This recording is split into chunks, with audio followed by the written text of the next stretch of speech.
This has very beautifully found manifestation in the planetary system in which we live. The diameter of the earth, the diameter of the sun, the distance between moon and earth, and in terms of how the earth's orbit is divided. Based on this, knowing the connection between the celestial system and the human system, many things were evolved and developed.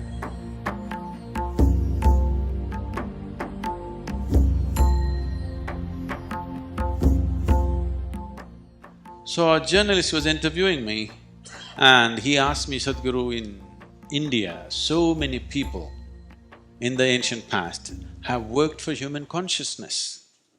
Who do you think has contributed significantly in the Western Hemisphere? Without hesitation, I said Charles Darwin. So he said, how is Charles Darwin? He's a biologist. No, in the Western Hemisphere, he is the one who put this idea, if a life strives, it can go beyond its limitations. These limitations are not God-given. These limitations are not absolute. If one is willing to strive, he can go beyond these limitations. Even, a pig can become an elephant, a goat can become a giraffe, not a small change, isn't it? I will not talk about the monkeys, okay? So this possibility that if a human being strives, he can go beyond his limitations. Then, this is close to 15,000 years ago, they asked this question, does it mean to say we can change our physicality, that we can evolve? So Adiyogi said, your physical evolution is complete. And he gave mathematical references as to why it is so. So when they asked, can our bodies evolve? He referred to their bodies and he said, there are 114 junction points of energy in the system, which in yogic systems we are referring to as chakras. There are 114 chakras. Out of this, 2 are outside the body, 112 in the body. Out of this 112, there are 4 about which you can do nothing. They will blossom if everything else is activated. There are 108 that you can work with. So because of this, you will see traditionally, if you wear beads, it's 108. If you chant a mantra, it's 108. If you go around an energy space, 108. This is because there are 108 things that one needs to do if he wants to have a complete mastery over the human mechanism itself. This has very beautifully found manifestation in the planetary system in which we live. 108 times the diameter of the earth is the diameter of the sun. The diameter of the sun 108 times is the distance between the sun and the earth. Diameter of the moon into 108 times is the distance between moon and earth. And in terms of how the earth's orbit is divided,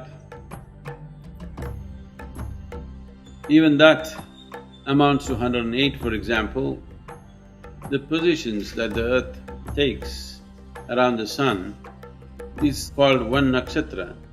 There are 27 nakshatras. Nakshatra is not a star, it is a measuring unit here. There are 27 nakshatras, and these 27 also indicate 1/2 of the lunar cycle. The 27 nakshatras means 13.5 lunar months, and that's how the lunar calendar functions. A nakshatra is divided into 4 padas, that means 1/8 of the moon's cycle, which is approximately 3.5 days. 27 nakshatras into 4 padas is 108 padas in 1 year. So with the completion of 1 year, there are 108 padas. So this is almost like the beads that you wear, 108. Right now, the planet Earth is arranging itself in the form of 108 beads around the sun, and accordingly you use 108 beads whenever you wear. This is almost like beads around the sun's circumference. Based on this, knowing the connection between the celestial system and the human system, many things were evolved and developed.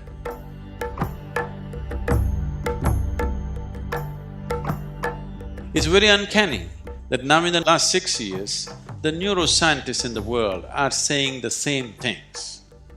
This has been a search, can we evolve human brain beyond its present limitations? So, neuroscientists today are saying that you cannot evolve the human brain any further, not because of neurological principles, but because of physical laws on the planet. The only way you can evolve this is increase the size of the neurons, that is one way, or increase the number of neurons, that's another way. If you increase the number of neurons in your brain, the clarity will go away. A lot of children are born like this. They're brilliant, but they can't figure anything because there's no clarity. As they grow up, some amount of brain killing will happen naturally, and then they become stable. If they don't, they'll always be scattered. Another way is to increase the size of the neuron. If you increase the size of the neuron, the volume of energy that an individual neuron consumes will be so high. Even now, if you are in a restful position right now, 20% of your energies are being consumed by your brain right now. It's a very high energy consuming part of your body. This much of body consumes 80%. This much of brain I'm sorry, don't be insulted by the size, okay. This much of brain is consuming 20% of the energy. If you increase the size of the neuron, it will consume 30 to 40%. That means it'll become unsustainable. So today, neuroscientists are saying physical laws on the planet will not allow further growth of human brain. We can only learn to use it better, but we cannot grow a bigger brain. This Adiyogi said 15,000 years ago. He said, your physical evolution is complete because the solar system will not allow. Unless some dramatic changes happen in the solar system, you cannot physically evolve, but there are other ways to evolve. And he taught the methods as to how a human being can evolve beyond his limitations, and it need not be a physical evolution. It does not mean you lost your tail and you have to grow horns. It means that there are other ways to evolve which need not be physical.